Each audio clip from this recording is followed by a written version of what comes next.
for song. Oh, yeah. But any day is a beautiful day for song as far as I'm concerned, or music.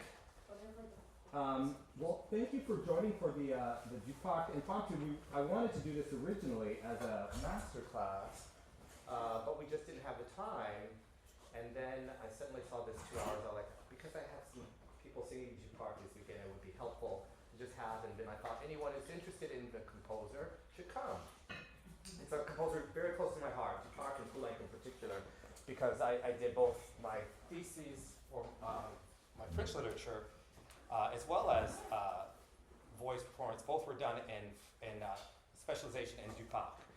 And I've read all of his journals and notes and had the pleasure of going to the French library and going through personalized documents there and seeing, there's actually even, I'm personally even on the hunt for the missing manuscript.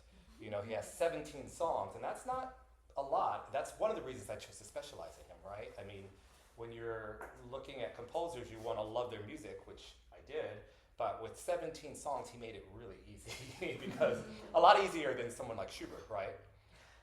Or Debussy or Fauré. So it was a lovely time in my life to be able to just envelop and kind of look specifically at those songs. And there's a song called Recueillement on the poem of Baudelaire that is a missing piece that we believe is in someone's attic somewhere in France. So I'm making it my mission, in life to kind of work to unearth that because of his predilection towards being, a perfectionist. He destroyed it. And those who heard it in their diaries say it was his most beautiful song. So if you're a lover of Duparc, you must be like me and want to know what that missing song, Recueillement, sounds like. Also because it's based on the poem of Baudelaire, and probably 2 of his greatest songs, Duparc songs, are from the poems of Baudelaire, L'Invitation au Voyage and La Vie Antérieure. But anyway, let's get started with the singers because I want to see what they have to do and say, and they're pianists. And we have 2 songs, Chanson Triste and Fidèle. And they were both done yesterday on Mars class, although we'll have someone else singing the Chanson Triste today. So let's start with that, because that's really, we think of as his first song. He actually started sketching other songs, Sérénade, before Chanson Triste in 1868. But 1869, Chanson Triste, when it was published, that's typically thought of as his first piece. So we'll start with that before going to Fidèle? Excellent. And I might just walk around and listen.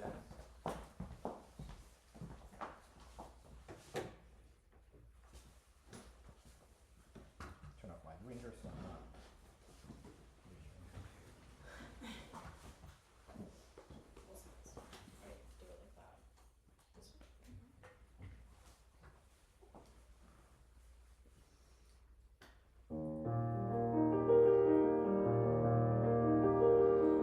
Oh,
And sometimes too big.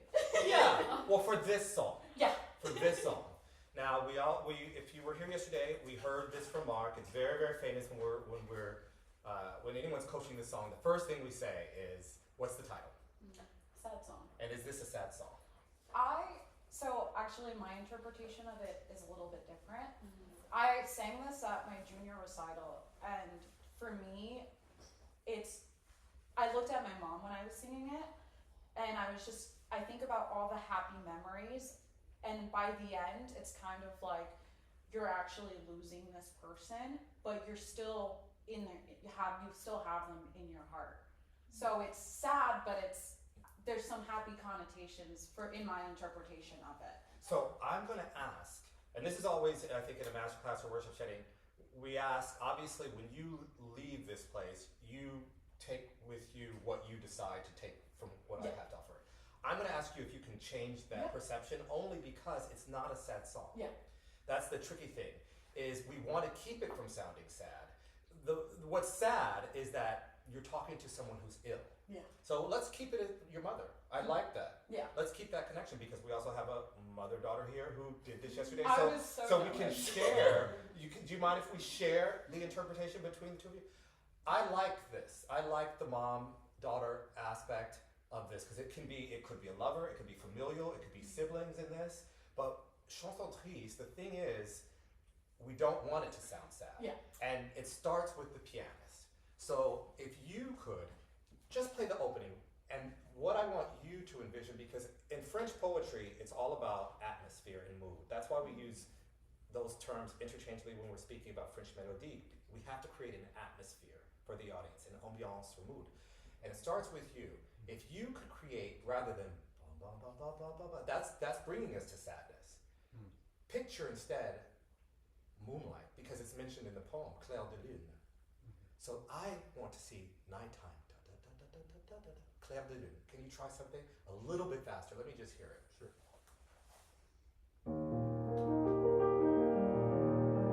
That's already better. It's fresh. Now, do me one more thing. And it's hard with this piano, because I know you're exceptionally gifted. I know you can do it. But it's hard when you're with this is one instrument in particular. Can you make each one a jewel? Each one needs to be per jeu. You know that per jeu, the like pearled. Each one. And then the only thing we're hearing is let's see, where are we?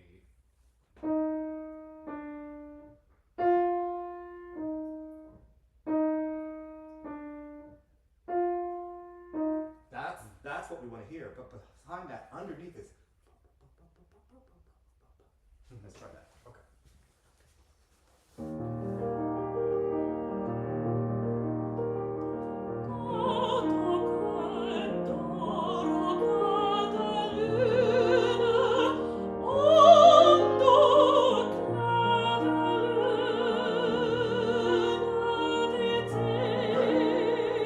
You did perfectly, so that's wonderful. The only other thing I'll ask is if you can try to make it even softer. Sure. Even softer on the accompaniment, but I still want to hear the bottom, because that bottom is just cradling. Yeah. Because what you're doing is you're comforting your mom. Yeah. So I like to think of it as a person who's sick. Actually, I don't like to think of it. The text tells us the person is ill. It actually reminds me a lot. I'm doing Don Milieta right now, so it reminds me of that aria in particular, and it's the irony of me doing both of those pieces at the same time. But it's easy to fall prey to being sad. Yes, when you're actually supposed to be happy and comforting and. Yeah. Well, if you've ever been with someone who's sick, do you know when you have to put on your game face? Because you see the illness in them. But the reason I want to change this from being a sad song is, let's say the person is sick, but we know they're going to ultimately be better. This has to be about knowing, like, we made it through the worst of it. You're still not on your feet. You're still in bed, and you're still, or maybe sitting in a chair with a blanket over you, not ready to get up and run a mile. But, oh my God, we made it through the worst of it. Now you are just there to comfort that person, taking their hand, everything's going to be so much better. That's why we need to keep this hopeful. This is actually, in parentheses, this actually needs to be a song of hope. This is what the chanson triste is. It's not a sad song, it's a song of hope. So you want to deliver hope throughout this. And one of the things you can do is give us, because if a person is sick, you don't want to use that beautiful, glorious voice of yours. In the moonlight, everything is fine. It's more, in the moonlight, everything is fine. So we have to, I can't hear any of that beautiful sound of yours until certain moments of the song, when it comes out almost by accident. Like, you have to surprise yourself and the person who's sick that you kind of got above, I got so excited because I know like things are getting better, and you're feeling better. But, you're not quite, you still need me to keep it down? Okay, I can do that. Okay. So keep it very soft, both of you. Now I'm going to stop you one more time. A little faster. Okay. Sure. Good.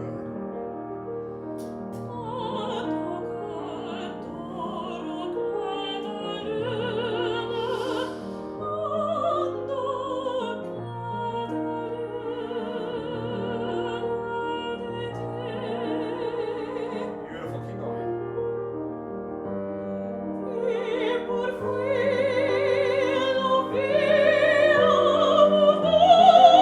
Now show. Okay, that's where I want you to pull back on that je me noie. That je me noie, I will drown myself in your light. And you can get bigger, as you did, and to flee life's unfortunateness, I will drown myself. Okay. So get louder, and to flee, et pour fuir la vie importune, je me noie.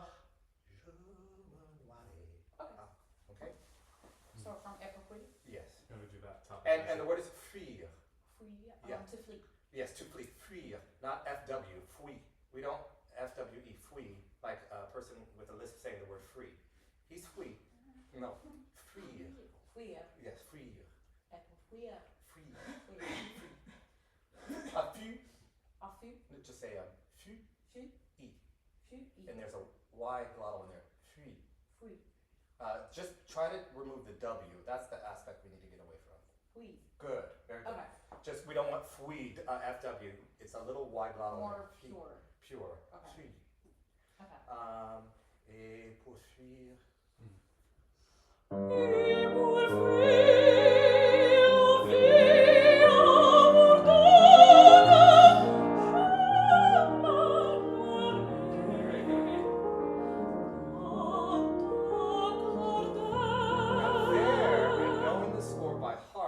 Ritardando there. Yeah. Et pour fuir la vie importune, je me noierai dans ta clare. A tempo, on a te. Yeah. Yeah. Et pour fuir.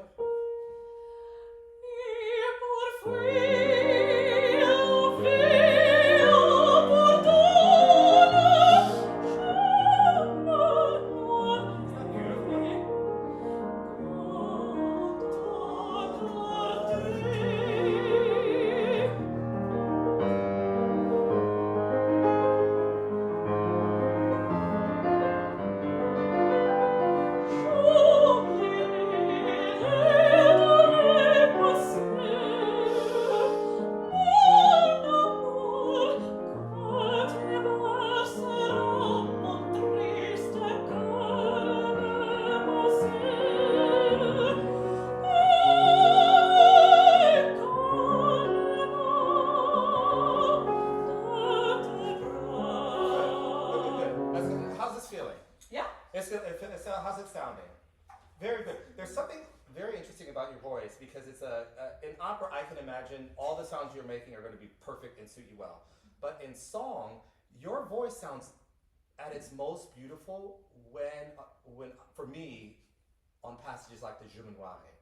It's this beautiful quality without the extra added weight. Yeah. That extra added weight in French melody just doesn't work. It's just because it's what we call an exaggeration. Yeah. It's French doesn't want extremes. They want to see things very straightforward. Very vulnerable, I find. Yes.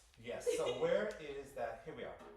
Mon amour. Do you see how that mon amour? What does it say right there? Très doux, so very soft. Very soft, and that's where at a part where everyone's going to want to sing very loud, the very opposite, and that's what you did the first time. Is sing it very loudly. So we gotta, because it's actually in parentheses. Yeah. Where are we? I will forget the past pains. My and then the sentence picks up here. So it's really, I will forget the past pains when you cradle my sad head in your thoughts. And that's when you really hear that rock. The rocking, yeah. So again, this song will serve you well, and your collaborative deal well too. If you can imagine mom in a comfy chair, maybe a blanket over keeping warm, because getting over illness, maybe it was a bad episode of COVID, and you just right there next to her, or you right there next to her, comforting her, so you can't get too loud in this song. Otherwise, you're yelling at a sick person, right? And no one wants to yell at a sick person, no. With COVID, they're getting over COVID. So let's try from j'oublierai, and then make mon amour in parentheses. I will forget past pains. Almost think of it as, I will forget, j'oublierai les douleurs passées. I will forget past pains. Instead of mon amour, think, oh mom, oh my mom, oh mommy, or whatever you, whatever term you have for your mom. Oh mom, oh mother, oh mommy, whatever. But you will obviously sing mon amour. Yeah. But if you can think of it that way, you're not going to, you would never sing, oh mom, when she's sitting there sick, right? Yeah. So start there, and then we'll keep going. Sorry. Two French things. J'oublierai. And there was something I didn't correct earlier. Vie importune. Yeah, the Spanish comes out there. Yeah, it's not tu, T-O, but tu. Yeah, so let's start from the et pour fuir, just because I need to hear you sing portune. Yeah. Et pour fuir.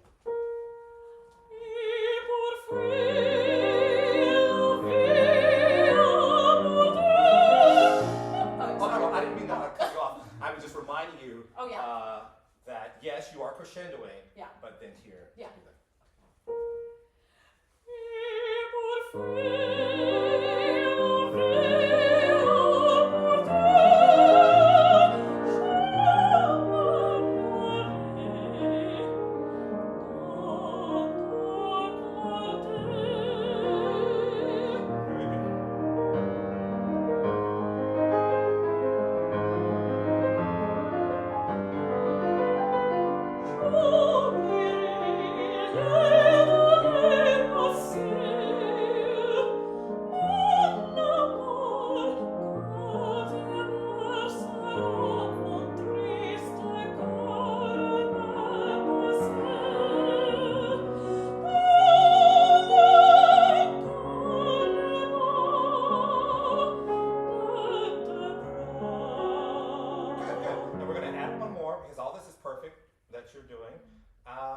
Go ahead.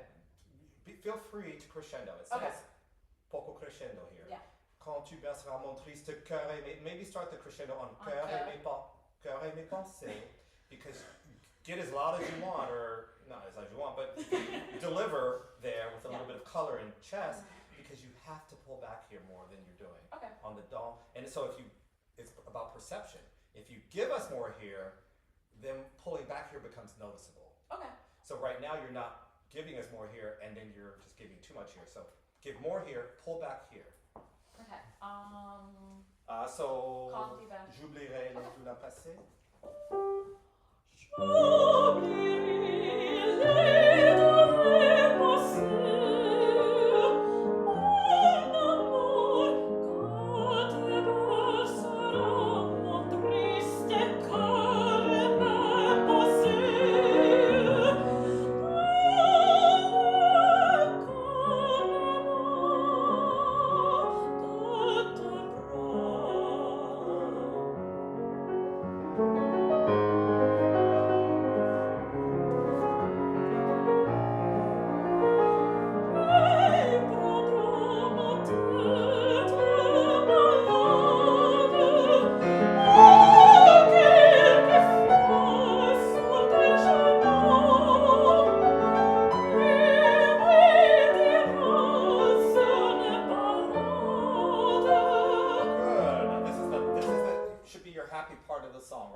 I hear my mom singing at that point. Good, and so this is where you can give, because I can tell you're the type of singer who wants to give, who wants to emote. This is where you can do it. This is pretty much the only part of the song. One other maybe. On that high au quelquefois, there's forte. Yeah. I think it's the only one. We do. I don't think we. Yeah, we do get it there. Yes, we get it twice. Yeah. So au quelquefois. So Tu prendras ma tête malade. You can start crescendoing and giving us all that weight Okay. that you've been Hiding. and wanting to. Yeah. I mean, who do you listen to do this song? Actually, Jesse Norman. Okay. Okay. So Jessie, very close to my heart. I knew her and I loved her, and she's my favorite singer. And the pianist who performed for that was like a father to me, Dalton Baldwin. Very, very special man. And so I'm very familiar with that recording, and I've talked to both of them about this. And I know that there she lets loose. Oh, Quelquefois, she rips lets loose. But every other thing that I've told you, She does, yeah. she does. It's like we hear Jessie at her finest because it's this large voice that all of a sudden is reined in and very fine and very thin. Yeah. Until she lets loose on certain moments to let you know, and this is one. And it starts right here. Yeah. Tu prendras. This is almost the loudest you're gonna get, right? But how do you structure that? We can't just say, oh, I get to be loud and turn that on, and then have to somewhere in the song turn it back off again. Yeah. That seems artificial, right? Yeah. So tell me what you think. Walk me through what you would want to do here, and why. Well, obviously, I love letting it rip on the old quelquefois. But I think once you start talking about the ballad, I feel like that's when you do. There is a diminuendo on dirás, but I like to start kind of diminuendoing after the on the and we dirás. Yeah, I think that's very good. Because you kind of want to listen to the ballad rather than listen to yourself. Yeah, and by ballad, what do you mean? Like the lullaby. The lullaby, the poem. And she's saying, and it will seem to, there will be a poem that seems to be speaking about us. A ballad will exist or would be heard that will seem to be alluding to us, mother and daughter, or, if someone else wants to sing this, lovers, or siblings, or whomever. So, oh, quelquefois sur tes genoux, oh, sometimes on your knees, I guess I should stay the sentence before, that doesn't make sense. Tu prendras ma tête malade, you will take my head, my sick head, and tell it a poem. So you'll take, basically by sick head, sick means you're not necessarily sick, right? Because this other person is ill, but you're sick of watching them in this much pain. And the strange thing is, the person who's ill is comforting the person who's supposed to be comforting you. So that's why you said you could hear your mom, which I think is beautiful. Because your mom may be ill, but she hates seeing you in such consternation and pain because of the suffering she's enduring. So what does she do? She starts to comfort you and tells you a poem that seems to speak about the two of you. I mean, I get goosebumps. That's so lovely and so selfless, All right, but I love what you say. Et lui dira is where you'll give a little bit more, and then you'll start to diminuendo. Yeah. Because you have to. I have to chest that. Unfortunately. Sometimes I wish that part was written slightly higher. Just so that I didn't have to make sure it is heard. Just make sure, even if you chest it, let me hear what you do. Yeah. But just take such care on une ballade. Yeah, those are the most important words. It's those are most important. Why? Because he echoes them. Yeah. And when you echo it, you have to do two things. You have to obviously make it prominent, but somehow you guys have to work out, and this obviously, you guys are for this week together.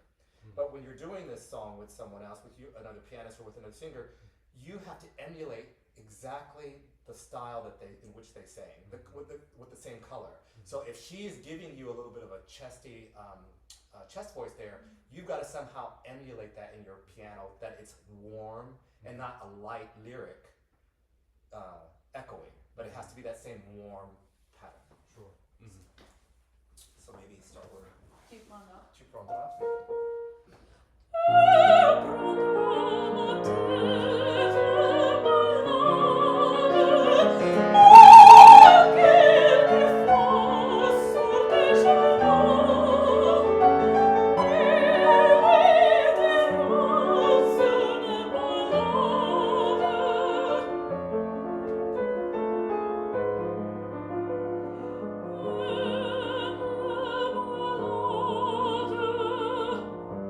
Qui semblera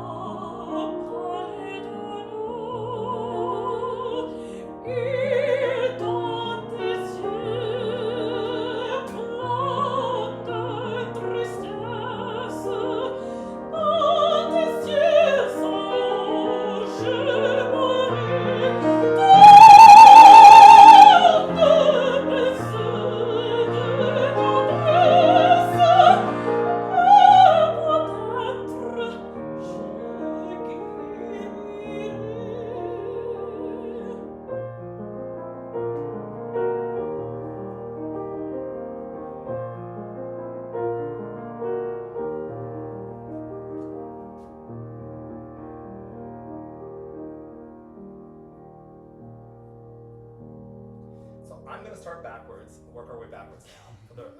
We're going to start with you. Sure. Can we do a different ending? Instead of getting slower, I want...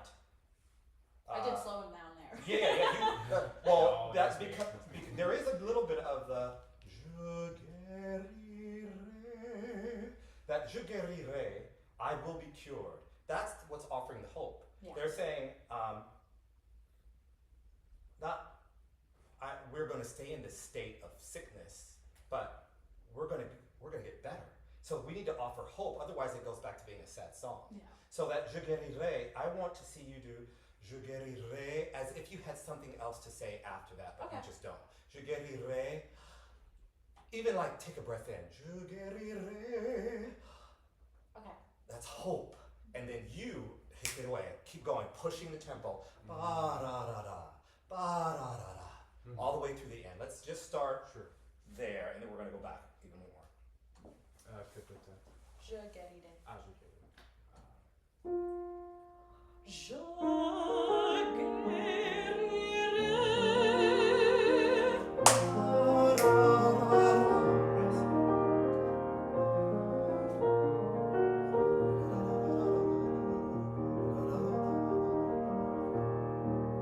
Good. That's a different song. It's no longer, oh my God, we just listened to the very sad Duparc.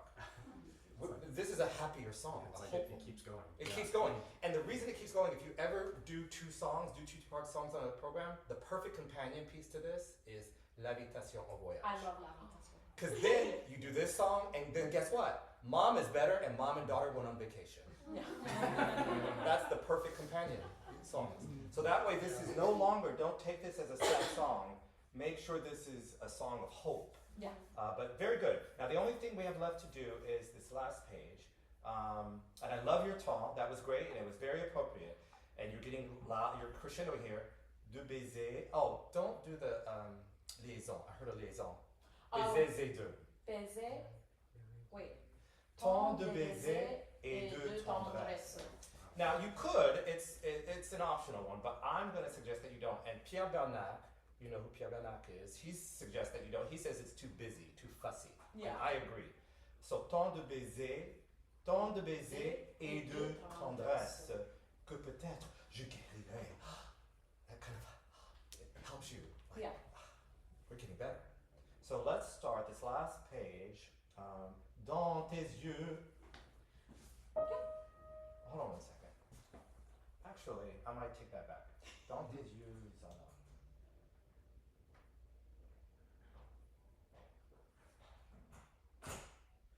Go ahead and keep the liaison there. Okay. It gets busy. I miss. I have a liaison there too, depending on Yes. what breath I take. So this is what you can't. I would not do them both. Okay. This is what makes it sound too busy. Dans tes yeux. So Alors. you can do dans tes yeux alors. Dans tes yeux alors. Je boirai tant de baisers et de, and you can put it there. Okay. Yes. Or you can do dans tes yeux alors. Je boirai tant de baisers et de. It gets too busy when you choose to do both of them. Okay. You decide what you want. If it were me, I would take it out here. Dans tes yeux alors. Dans tes yeux alors. Je boirai tant de baisers et de tendresse. Yeah. Okay. But again, if there's any vocal reason for you and you're like, oh, I like it because it helps keep me on the line or something. I just like liaison. I know. Well, I when like you're to see. speaking them, it's quite lovely. It's very elegant in French. But Pierre Bernac just says both are too fussy. Yeah. So, yeah. Dans tes yeux, alors, je boirai Bravi.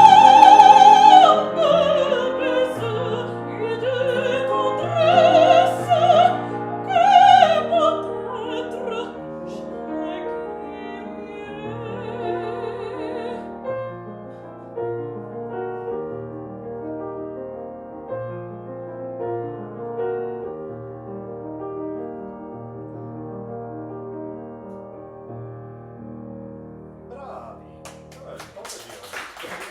Very good. One more time. Yeah. Now, you do. The only other thing is, and we don't have the time today, but just more time on your French. That's the only thing. because it's good French. It's very good French. It's just, it could be better. Every year it gets better. And actually, I heard her last year, and so I can attest. It has gotten better. It's very true. But just say the words at the end. At least you have time just to say them. Tant de baisers et de tendresse. Where is it? Here we are. Okay. Dans tes yeux. Dans tes yeux. Dans tes yeux. Dans tes yeux. Alors. Alors. Je boirai. Je boirai. Tant. Je boirai. Je boirai. Tant. Tant. We need to hear the T Tant. when you're singing. Tant. Tant. Tant. De baisers. De baiser. Et de tendresse. De baisers et tendresse. Et de tendresse. Et de tendresse. Que peut-être. Que peut-être. Que Que. peut-être. Que peut-être.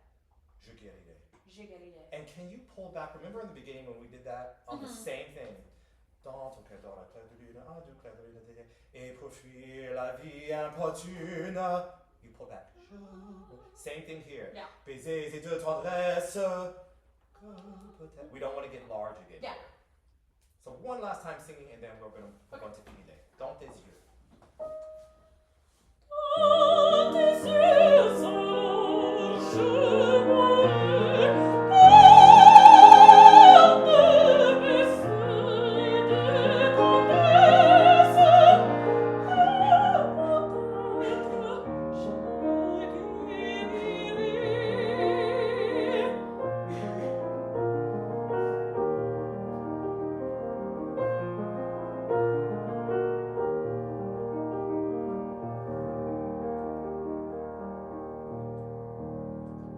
Very well done. Very well. Good job.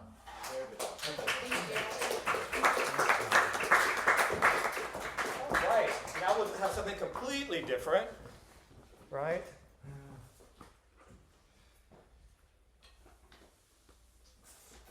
Completely different with Fidile. So, do you guys know the song Le Secret by Forêt? Yeah. It opens something like, I don't have the music, but something like this. Actually, You know this song? So the poet of, I said Le Secret. Lydia is what I meant. I sang Lydia. You were playing Lydia, so I started singing Lydia. Oh my God, what's wrong with me? I'm not the first scholar I thought I was. Okay, so Lydia. The poet is Le Comte de Lille. Okay. Fidile, Duparc. So of course, Lydia is Forêt, and the poet is Le Comte de Lille. Fidile is Duparc, and the poet is.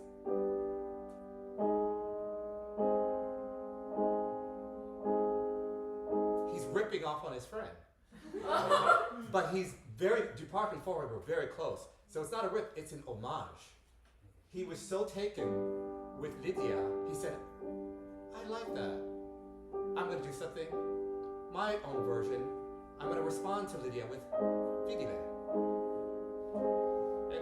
That's how just the type of relationship they had. I think it's beautiful. And then the other beautiful thing is if you look at the top of Fidile, it is dedicated to Chausson. They were all very good friends. And Chausson later orchestrated Fidile for Duparc. Because Duparc, speaking of sickness, Duparc, sadly, I don't know if you know much about his life, but we have the difficult today in 21st century contemporary understanding what malady he had. Was it depression? Because he thought there was something going on with him. So it could have been fibromyalgia, is what we term it today. We don't know exactly what he had, but it kept him, his career. The reason he only has 17 songs is because he spent most of his life sick.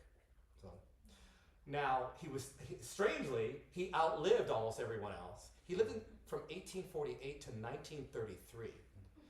Forêt and Debussy were long dead. His friends, Chausson, they were all dead. Duparc, the sickest of them all, somehow lived the longest. Now, he just didn't live in good health. Talk about being in bed. He spent most of his life in bed. going from Switzerland to the countryside of France, because it was always, how do you get better back in those days? You need fresh air. You need fresh air. They were always sending you to places like Geneva or the countryside of France just to get fresh air, hoping you'd get better. So anyway, but I just thought that you would find that interesting, that Lydia and Finile are cousins. Now, you're going to play it in a completely different key than I just played it in, because this is the baritone key, which is not, it's very strange. Mark and I were looking at it yesterday. That's a strange key. It was a Yeah, and I have to tell you, bravo to your playing. I mean, first of all, you played the hell out of Chanson Triste just now, but you yesterday with Mark, once you started working together, I was really impressed, especially with that climax. I thought you did beautifully. So, thank you so much. I really was I hope you get to play this song for many singers, especially in its original key. Thank you so much. This is a popular one for baritones. Yeah. when I went to school, It should so- be. Well, you know, I mean, this song is it's great. With talk about Jesse. I know this is supposed to be a man singing, but probably the best recording of this song is Jesse Norman and Dalton Baldwin. I think it serves its place as one of the indispensable recordings. So I hope when you're listening to all the great baritones sing, you take time to listen to Jesse Norman sing it and you to Dalton playing it, because it is beautiful. It's truly the warmth that's generated in the heat of the day, the sun, and the Wagnerian climax is just par excellence. But now let's hear you, because I think you do some very special things with it. Let's start with just a run through. Okay.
Bravo, let's give it a hand.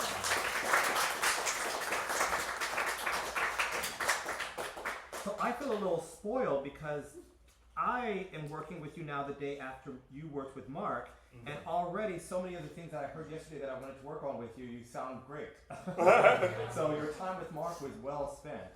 Good job, because it's not always easy to take away something from a class and be able to make those changes in the master class, let alone in the days that follow. But you managed to correct a lot. So my work is half done, so that's great. Talk about, it's so funny, you know, Duparc ultimately, the strange thing about Duparc is he was sick after he composed these songs, so it's not like he knew what lay ahead for him. So that this preoccupation with rest and sickness and all that, but I lost my thought. There was something I wanted to say about the rest that fidele is. I'm going to take just a slightly different approach to the interpretation. One little thing different from Mark and I, and that's, for me, she's asleep. She's actually not awake. So that's I think he mentioned yesterday the conversations between the two of you, which is lovely, and that's a great. But I'm going to go ahead and take a little different approach because it helps you remain more hushed and quiet throughout, because similar to speaking to a sick person, you don't want to talk too loud and wake a person who's napping. Yes. Right? So that's, in my image, it's, you know, she's lying there. First of all, I love the beginning because, just play the beginning.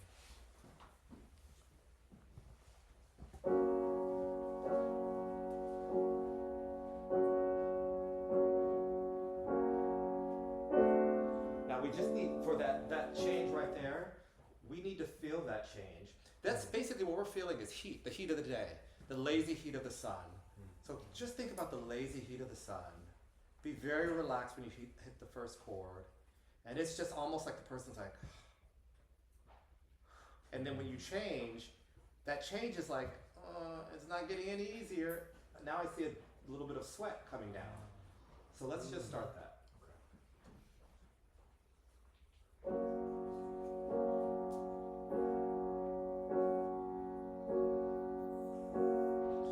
Getting better. I'm still hot. So that's what we're feeling from him, right? And that's beautifully played. Now for you, you're giving us a description. His job was to create the atmosphere, that it's a hot, stifling hot day. Your job is to now start feeling the images of what's in that day. In French, we call this a mise en scène, right? A stage, the play, so the set design. Now you're almost like putting things on the set. He's responsible for the lighting, right? And the fact that it's hot. Now you have to start feeling things in the vision for us, right? In our vision quest. So now we're seeing different things, right? L'air bémol au sommet sous les frais peupliers, au bord des sources sûres. So, what are you describing? So I'm describing the environment now. The environment, yeah. Dude, you're feeling it with what? With a warm, no, it's like with a very soft grass. Grass. A mossy grass. Very good. So now we have the mossy grass. So now we get a little bit of an image. They're there, kind of allongé, laying down on this kind of mossy slope. It's not flat. It's a slope. So now we can picture them kind of sloped, you know, and under the shade of the trees, but it's still really, really hot, right? So we're picturing this. She's right there next to you, asleep. And all you're doing is kind of like, oh my God, the whole song, all you're doing is like talking about the beautiful things around her that she's missing while she's asleep. But you're not upset because by the end of all this, you're going to be rewarded for having waited for fidele, the love of your life, to wake up. And we've got to figure out a way, because fidele comes up so many times. It's an unusual name. You've got to figure out a way to make us feel the passion that you feel for fidele every time you say her name, so that it's not said the same time, say the same way. Fidele. I have some ideas, but I want to hear you not necessarily articulate them, but figure out maybe ways to say fidele a little bit differently each time. Okay. Okay. Okay. That's when we get to that. Yes. But let's get some music in front of me.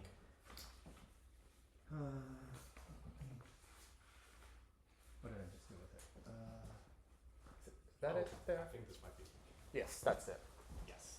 Perfect, thank you. Same thing, we'll just have Yeah. something to guide us a little bit. I know these people, but so we can start. So, you brought this up yesterday. Doué sans nuance. And Oh, you were yes. saying your teacher is, so I wasn't understanding, were you saying your teacher wants you to do a little freedom there? Or what, I didn't understand what you Well, were trying to convey to Mark. He was not really wanting me to have a super calm in the beginning. Like I should still have a little bit crescendo, diminuendo somewhere, you know, like just a little bit. That's that's what he was. I see. Yeah. Well, I certainly don't like conflicting with a colleague, but what I can always do is turn to the music. And when the music says doué sans nuance, soft and without nuance, we at least have a reason to float it. We want this to be, remember, she's asleep, so we don't want to wake her. Yeah. Sotto voce. It's almost like you're just describing things plainly. There's no reason to get dramatic. There's no reason to wake her. If I wake her, she's going to be as hot and uncomfortable as I am. So at least let my love of my life have a little bit of repose, rest. So I would not do anything. It's just a floating voice. Like a whisper.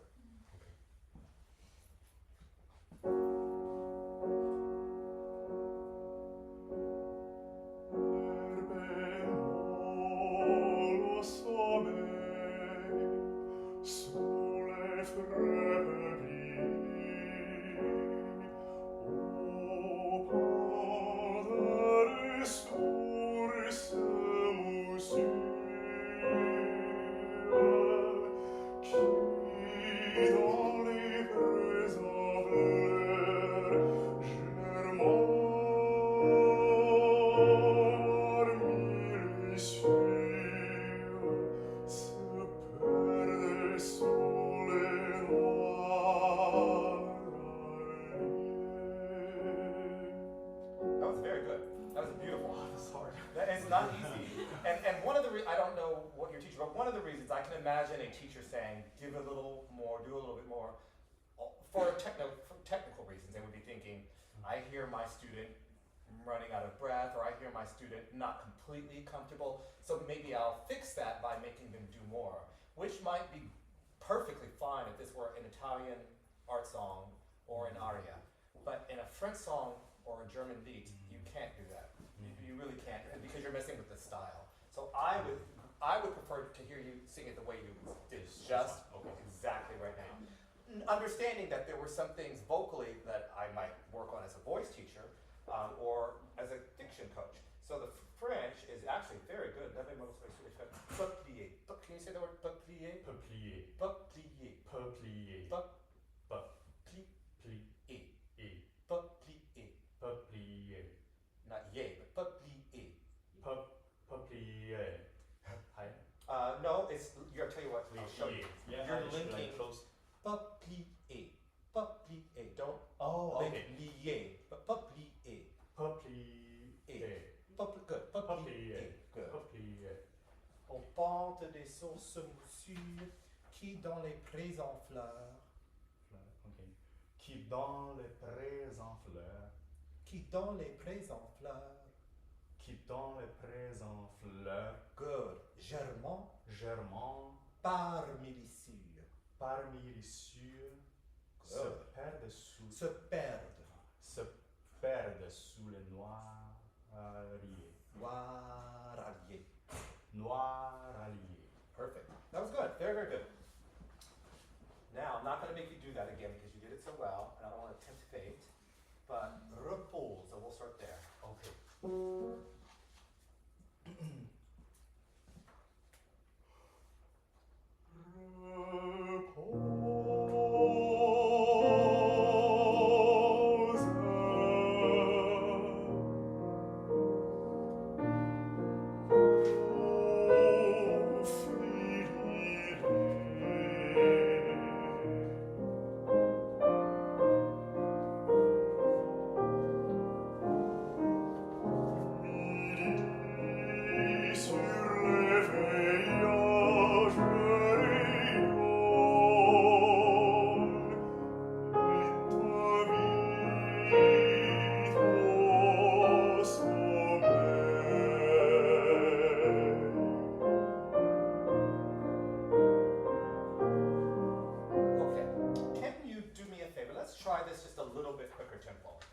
just a little bit.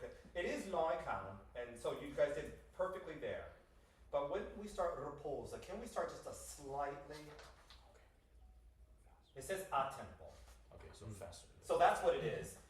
It says a tempo there. Mhm. So whatever that a tempo is from where? It's from the initial tempo, right? Mhm. Bum, bum, bum, bum. So we start to slow it down somewhere. Is it around here? Oh, here. No, it's here. Rallentando. So we have to make sure that after that rallentando and that fermata, that we get back to a tempo. Because somehow it just seems a little bit too slow when we're starting repose. Sure. Yeah. So just start the repose just a little bit faster.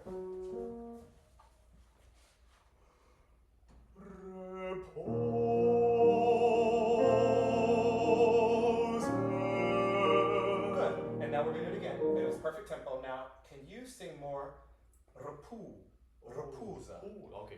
I don't. This is just an exercise. Right now, I want you to sing repusa. Okay, got it.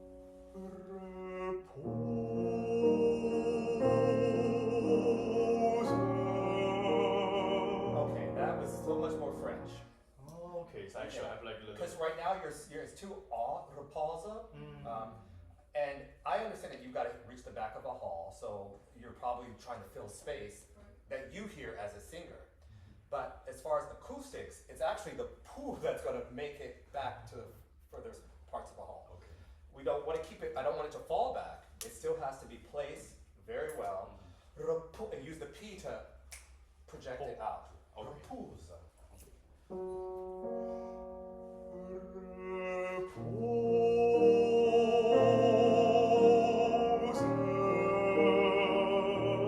Same close to O.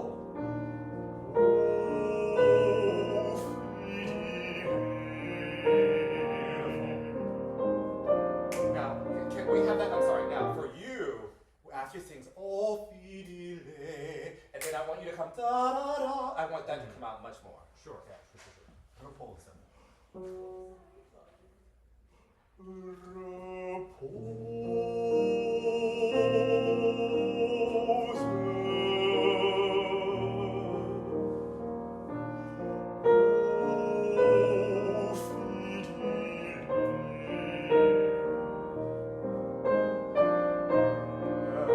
And then you mix back away.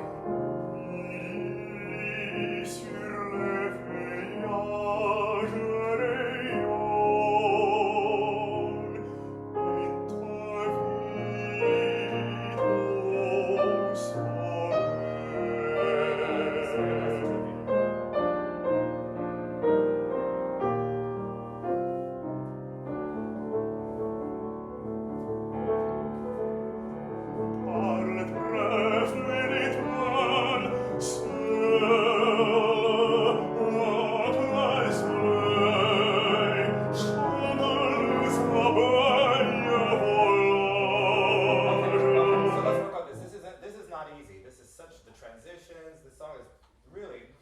Jules Massenet said this was the most perfect song of all of French melody, and he said, "Fidele is what Gretchen Amtspenrad is to German lieder," and I think he could not be more correct. I think Gretchen and Fidele could go off, and they would be the stars of the Cannes Film Festival today. They would be the big stars. Okay. Oh, don't put an N on Oh, the I don't know why I put it in. yeah. I didn't hear it yesterday. I know, But I heard it today, so. Pas le train fait le temps, seul en plein soleil, en plein soleil. That is so important. En plein soleil. Plein means what in English? Under? It means full. Oh, full sound. Full. Okay. Full. So we want, what do we want? A full sound on the word full. Full. It may be a little bit Okay. too literal, but Duparc is asking for it because there's even a harmonic change. He wants plein to really come out from the two of you. Oh, okay. So en plein soleil, we need to hear almost like someone turned the volume up. En plein soleil. Okay? Turn the volume up of that. Guess what? It's not we would get it suggested. It's not just the harmony change and the word full on full, but So we need to drive right into plein soleil, okay? So that all of a sudden your audience is just woken up. Maybe she even stirs a little bit. She doesn't wake, but it's enough to make her roll over or move or whatever she's dreaming about, right? Shake. Chante les abeilles. What are abeilles? It's the bees. Yes. So one. No, plural. Plural. Yeah, because chante is in the plural, so that means the bees are singing. Okay. In fact, let's just hear you play this section because I want the audience to really be able to imagine what is happening in the poetry. So in the poetry, it's in the full day sun, the bees are singing, right? And the hot perfume is fragrance is circulating, right, or all around you. So basically, all of our senses are being activated. We're now smelling the moss. We're sensing the buzz of the bees. The birds are gliding, and so all of this is happening, and that is in the piano accompaniment. So let's just hear the piano accompaniment and see if we can visualize all of this nature stuff happening. What's a good place to start? Maybe right at the tempo when you do that? Yes, perfect. Un peu plus vite.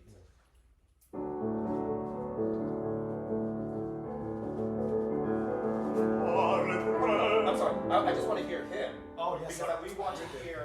It's important that Yes, you understand what this sounds like. So I just want to hear that, and I'm going to maybe say the text. How's that? You just play there.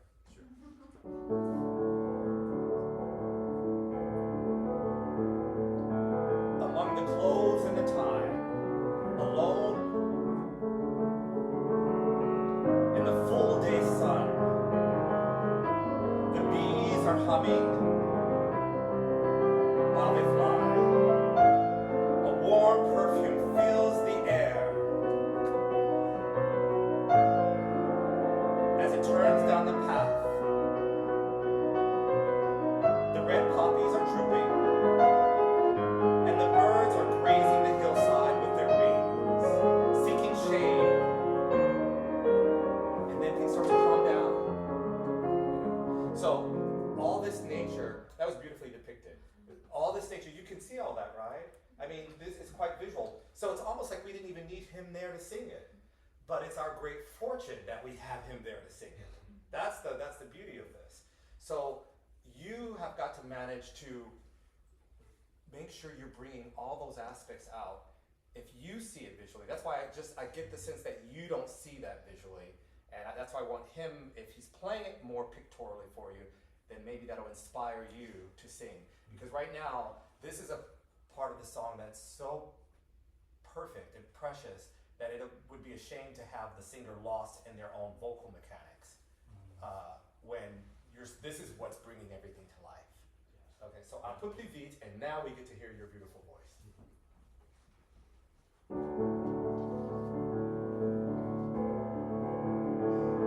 Par les trèfles l'étoile en plein soleil, chantent les abeilles volages.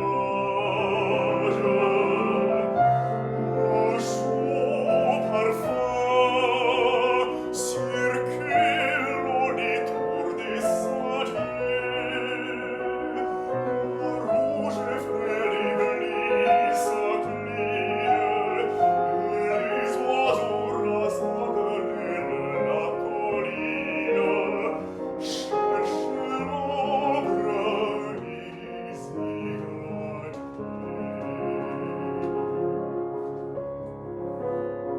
Good, good.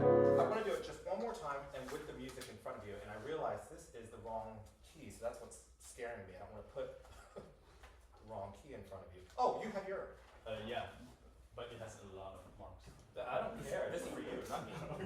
I just want you to have to see, because there's some things that I'm just not getting, and I want to figure out how to get. Yeah, right here. And I'll just show you two places. It's kind of like the en plein soleil, when you need to lean into that en plein soleil. Here we are. En plein soleil, chantent les abeilles volage, volage. And then you need to press into da da da da da so that he can want to give more voice. chante les abeilles volage, bam, un chaud parfum, a hot fragrance. You need to look poco più forte, a little bit louder, un chaud parfum. Don't back away. You're backing away on un chaud parfum. You're keeping it very lyric. Un chaud parfum, a hot perfume. No, we want to feel the heat. That heat is actually body heat between. It's not just the heat of the day. It's your heat for fidile. It's kind of like passion. Yeah, passion. Too, right? Yes. So this is and he's playing faster. So you can imagine the birds and the bees, right? It's not just this picture, this beautiful landscape that we have. We have to feel that sensuality and that kind of heat between you and the person who's you are so into, and you just wish she would wake up so you could have fun in other ways, right? But I'm not feeling that en chaud parfum. And I want to feel it there, and there's one other place. La rouge fleur des blés s'incline, et les oiseaux rasant de l'aile la colline. Let this flip off of your tongue. Et les oiseaux rasant de l'aile la colline. Rather than being very perfect diction, very perfect voice, I just want it to be la la la la la la la la la la la. Yes. And then it backs away. Cherche l'ombre. Now this is where you can relax again. Can you do that one more time at the poco plus vite, un peu plus vite?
This second time, lean into the f so that because she needs to. It's almost time for her to get.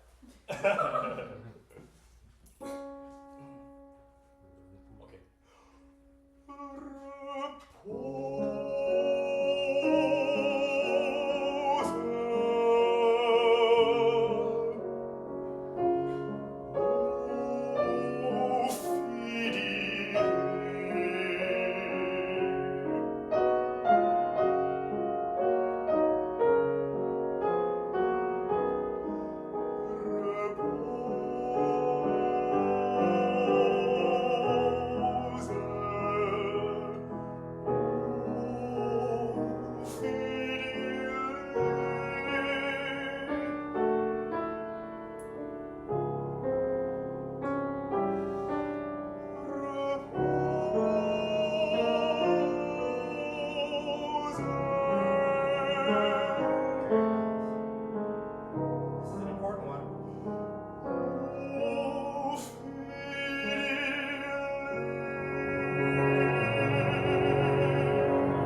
want that, and then I'll show you. This is what we want, like that sun. Yes. That's what he's doing, depicting so beautifully. That heat of what he's saying is, mais quand l'astre incliné, but when the setting sun, mais quand l'astre incliné sur sa courbe éclatante, on its fiery orb, sets on its fiery orb. That's that right there. Yes. So beautiful, beautiful. For you are finally getting your gift. So what we want is the image of now Fidele is waking up. Yes. And that's why you stop singing. Because your mouth is being busy right now. Because she's waking up and you've enveloped her. And you guys are kissing, and that's what we're seeing. Da, da, da. So you have to give an image of ultimate satisfaction and bliss. Stand there, there's no need to move. We can peacefully imagine what's happening, right? And you're doing something today that you didn't do yesterday, and I'm so happy I don't have to fix it because you're doing it perfectly. I didn't know if you knew about it, but you're doing it. Where's baiser? Oh, it's before this. Here, busy. Yeah, diminuendo. You weren't doing that yesterday, and I was like, oh, what's happening? And Mark didn't mention it, but I know it's because he had, there was other things you guys were working on. But it's your piano. Yes, but you're doing it today beautifully, and it's so important.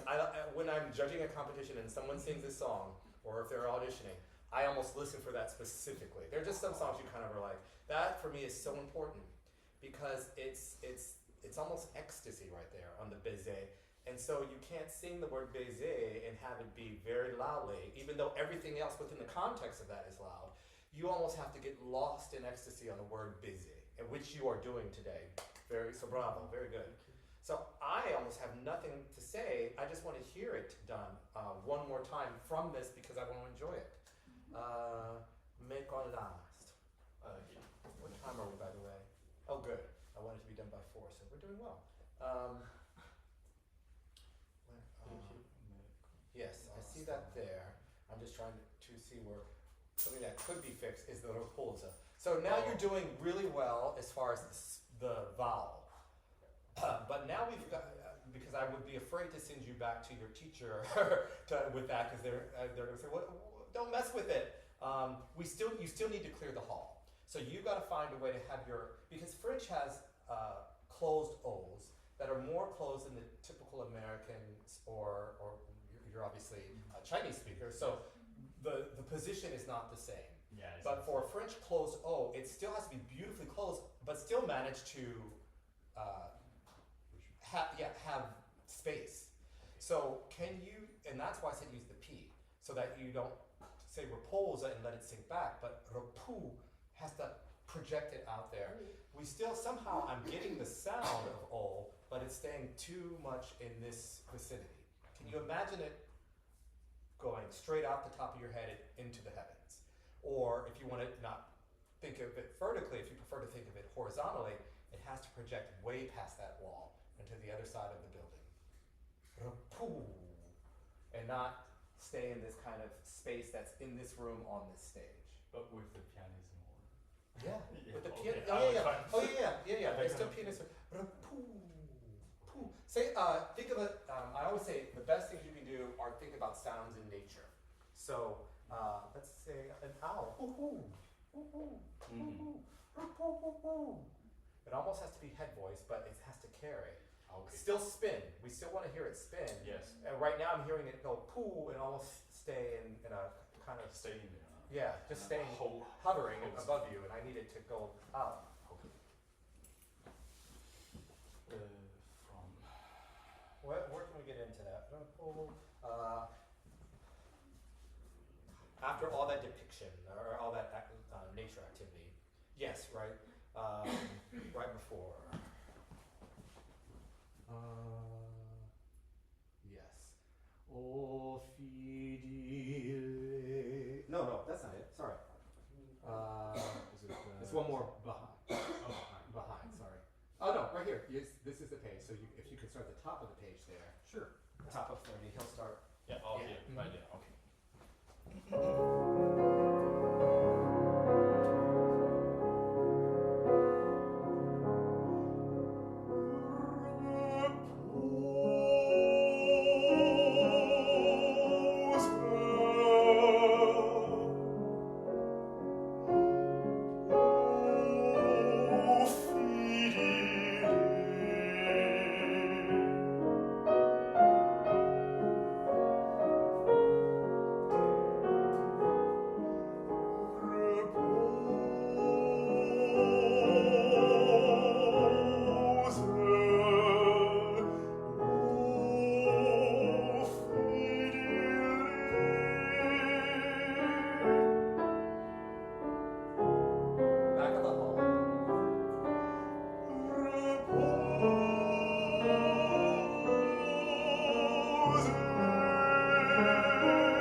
because you need to still get louder here. You were doing, but this time I think you took me too much to heart.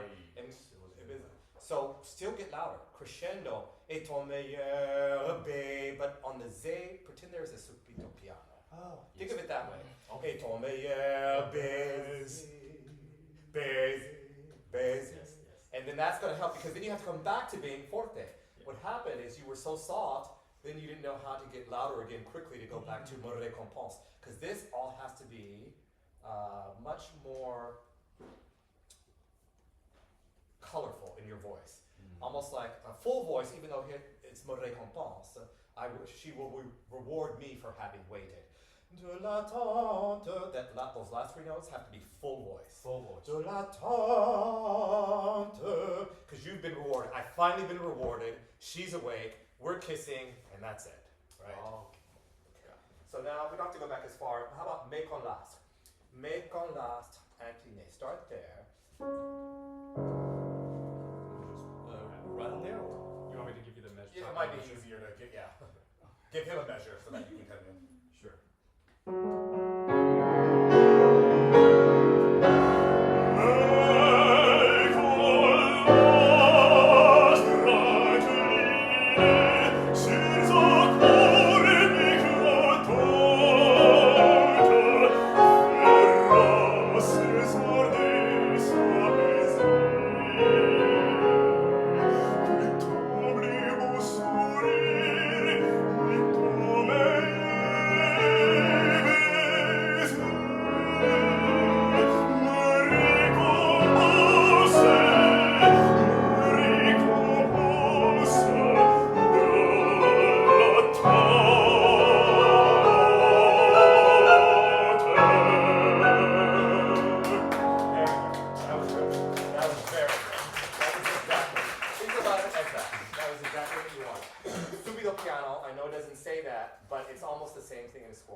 Delicious for us.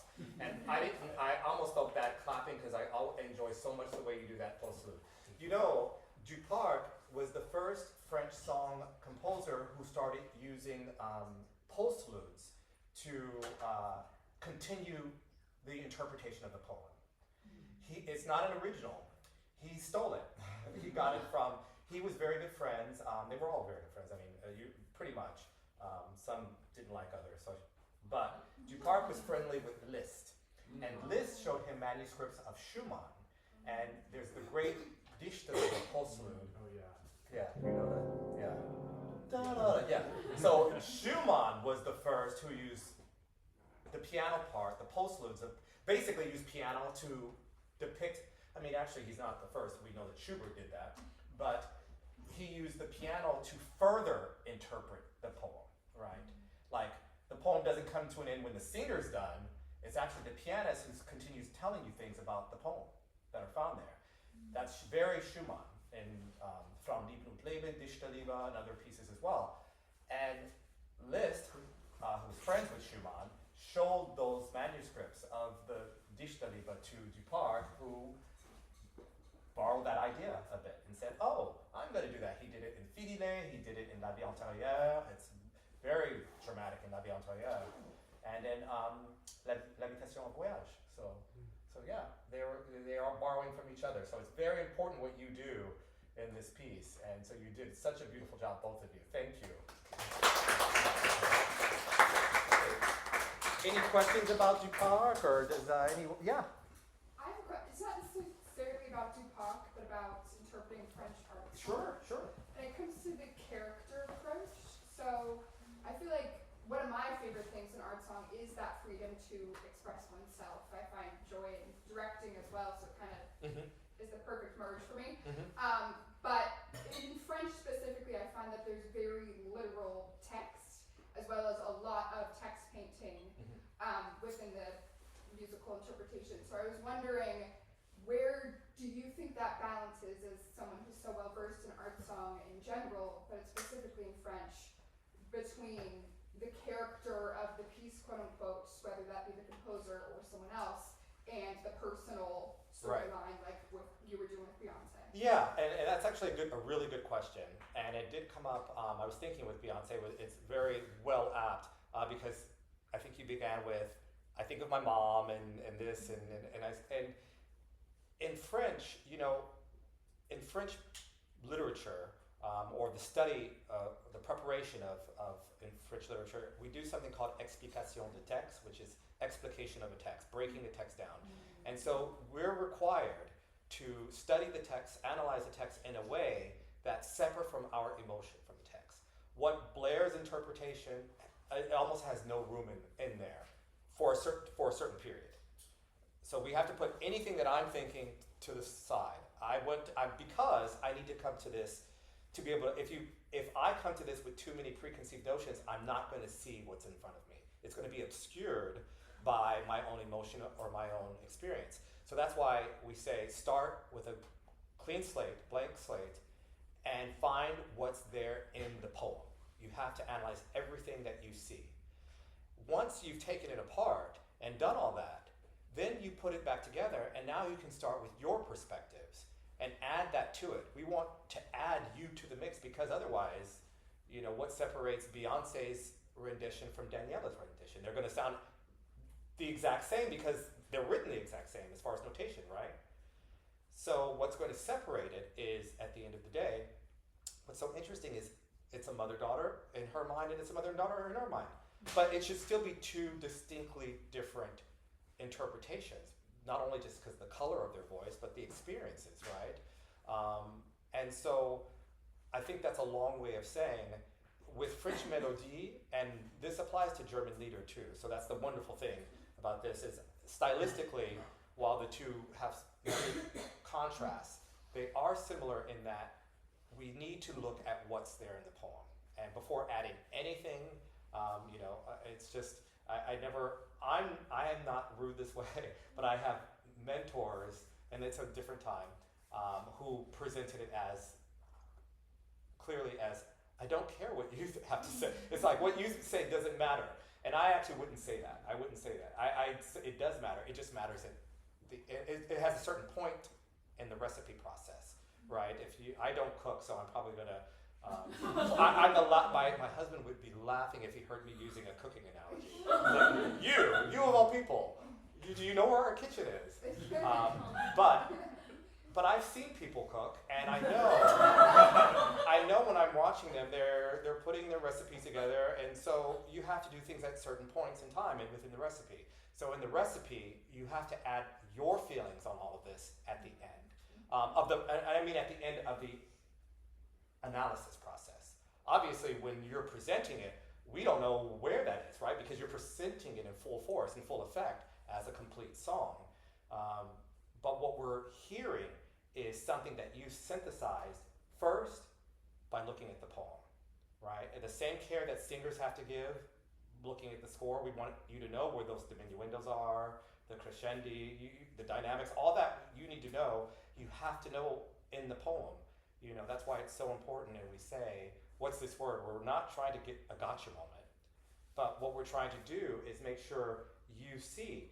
Mark said this so beautifully yesterday in his workshops with both the pianists and the singers. It's, if you can't envision this, how are you going to expect your audience to see this? I mean, if we talked about the setting sun and the heat and the bees and all that, so that was wonderful for us to do as an exercise together. But if the pianist isn't playing with those clear images in his head, then how is he going to convey that to you or she? And then the same with the singer.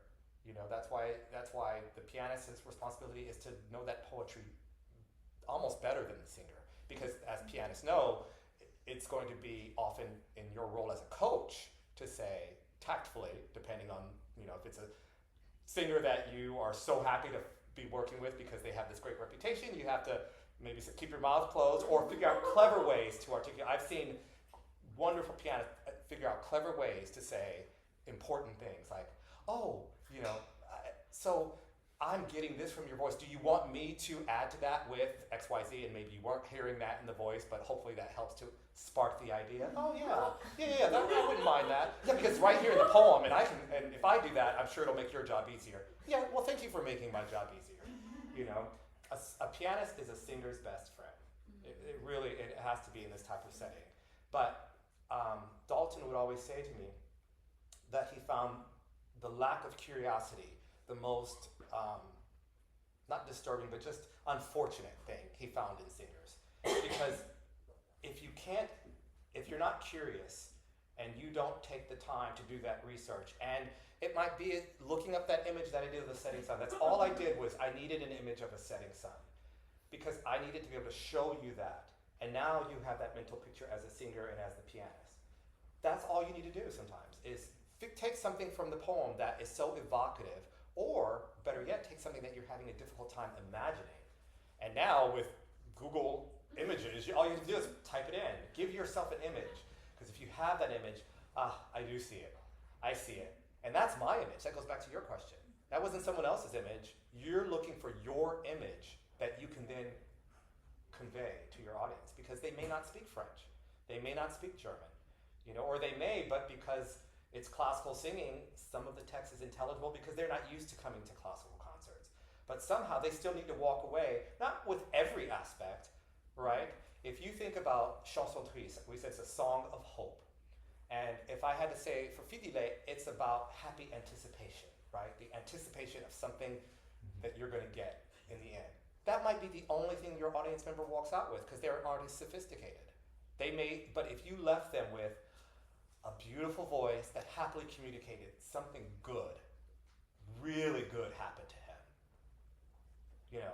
If I was too lazy to look at the text, I got that there was something beautiful going on, and maybe it was being communicated in such a way that I kind of want to pick up the text now and glance and see what happened.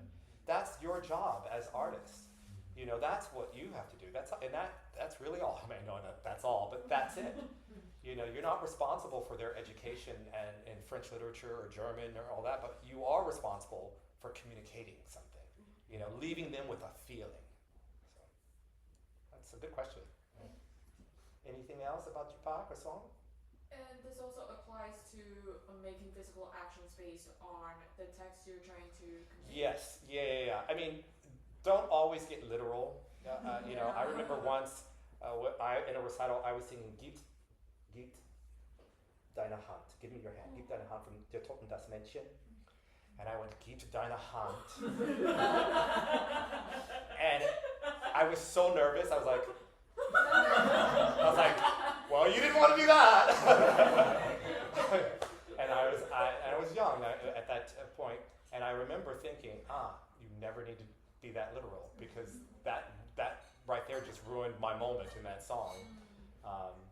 Death came to get the girl, and I was shaking. So, but yeah, I do think, like, for you, I would say in the fidèle, in the beginning when you're singing, you almost don't need any movement. You almost can be so settled because anything is going to wake her. Now you can begin to add the movement as the song goes on and awakens, but that first page is so perfect that if you could just stand there, just stand there. And then as the music starts to come to life with Reposa, don't plan anything, nothing, but let whatever comes to you come to you. If something came to you and you in the moment and you wanted to emote, then that's totally yours to do. But in a song like that, let it start perfectly with just you standing there. Yeah. Anything else? I have a very specific question about the last page of Chanson Triste. It's like a breath choice. I meant to ask it after the singing, but I just didn't. Of course, please. Yeah. So I got this idea from a coach many years ago to sing the part you were actually talking about, the liaison. So on Dans tes yeux alors, je boirai.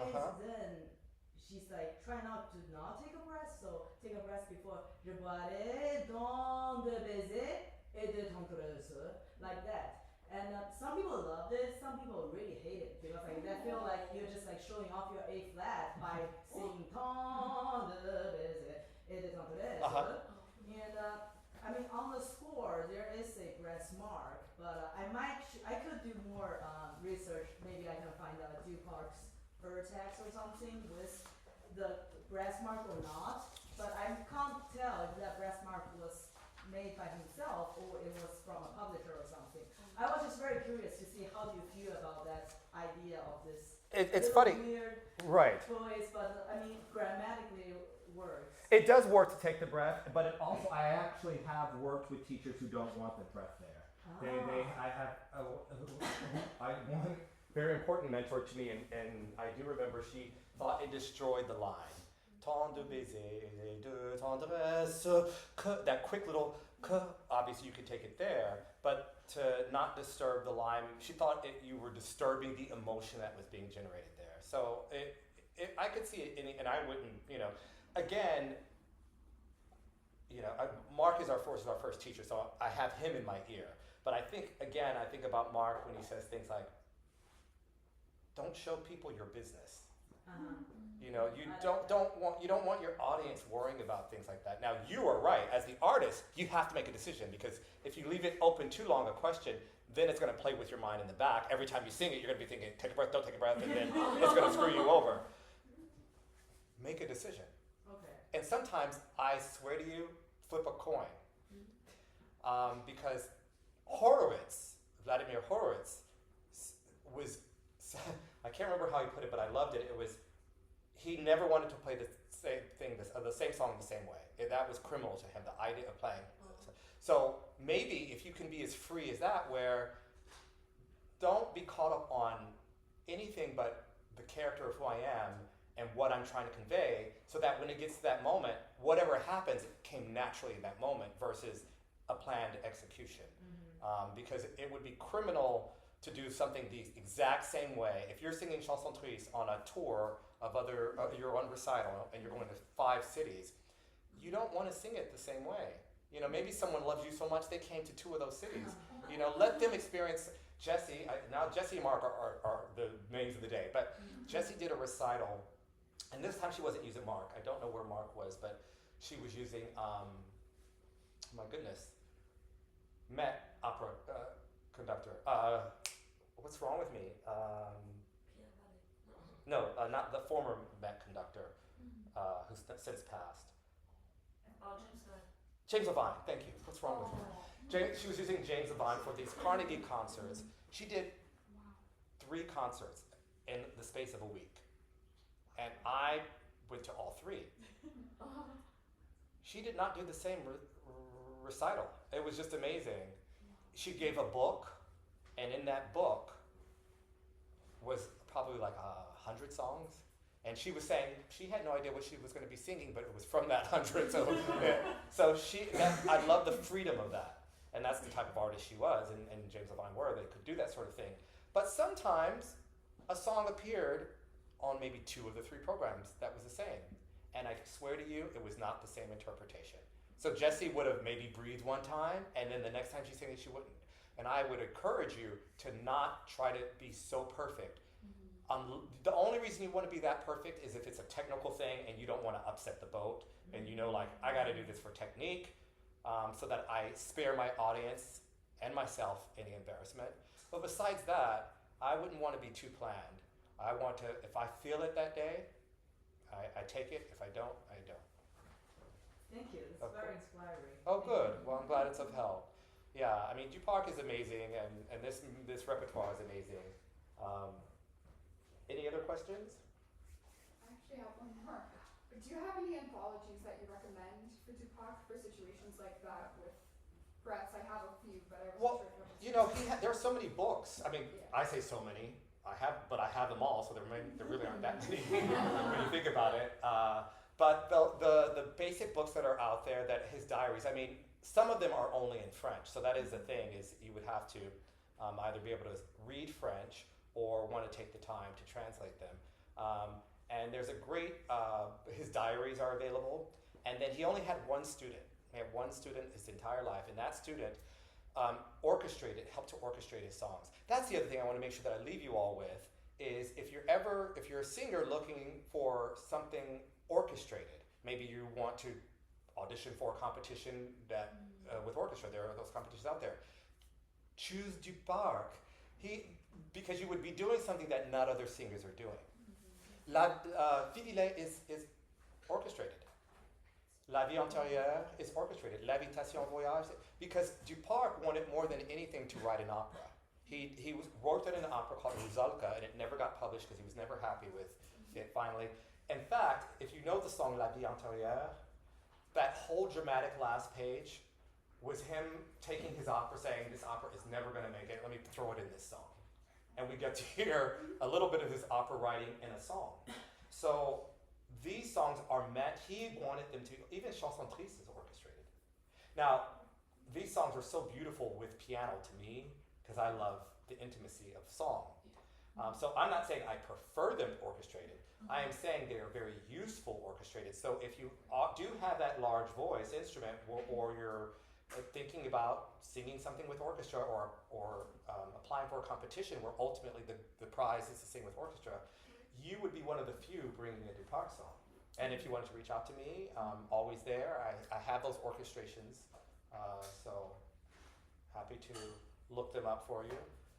But yeah, those are prized, and you would be. I think Susan Graham recorded them with orchestra, if I'm not mistaken. It's Susan Graham, and she's done a lot. And I always told Jessie, like, I wish she had recorded those with orchestra, because that would have been glorious to have. Yeah. Did the pianists do we have here? 1, 2, 3, 4. We have 4 of you. Did you all, sorry, I reread my email that I sent to you all this morning, and I was going so quickly trying to, there's not enough hours in the day, but I was trying to get emails out, and then when I reread it, I was like, oh my God, there's so many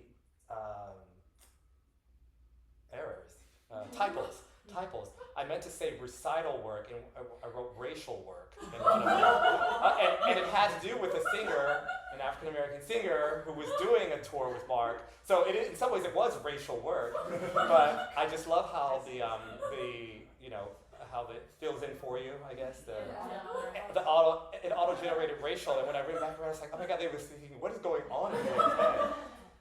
But that was a truly inspiring moment when Mark got on stage. I'll never forget, Mark said, oh, I'm doing a concert with Lemmy. It's streaming live, so you'll have to check it out. I was like, sure. I sat down. I'm in Hawaii. I'm all excited to see he and Lemmy walk out, and then I see Mark walk out.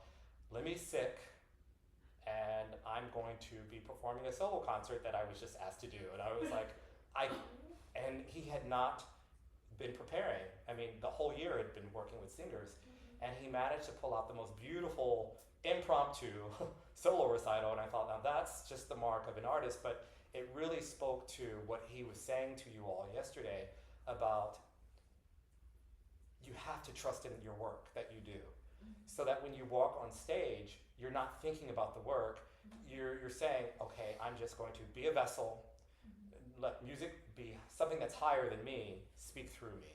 And I thought that was a wonderful example of what he was saying yesterday to you about really just trusting in your work, because that's all he could do. I mean, the choice was nothing happened and no one get paid, or at least he get paid, and also leave the organizers with a good feeling, because they weren't gonna. That would have been so embarrassing. Yes, Lemmy was sick. People get sick. But to have it happen as people are coming into a hall is just no fun. And to know that the artist was able to still do something, and then they brought them back the next year and had an incredible concert. So I thought that's really something that I hope that you can take away. That it's there. You guys are doing such hard work in your practice lives, and with your teachers and with your coaches, that try as best you can when you get on stage to not worry about the anxiety or what someone is thinking, or there's a important person in the audience, or any of that. If you give up everything to a higher power of music, then it just helps you sail through the way it did him. He told me, he's like, I hadn't played Bach since, and I'm like, I don't know, I just don't know how you do that. How he's pulling Bach out of his head from years ago, and he didn't have the music, he's traveling, so it was quite something. So, anyway, I want to make sure I give you guys a little time between for those who are staying for Laura. So, I will see you in, what time is it? Yeah, in about 45 minutes. Thank you.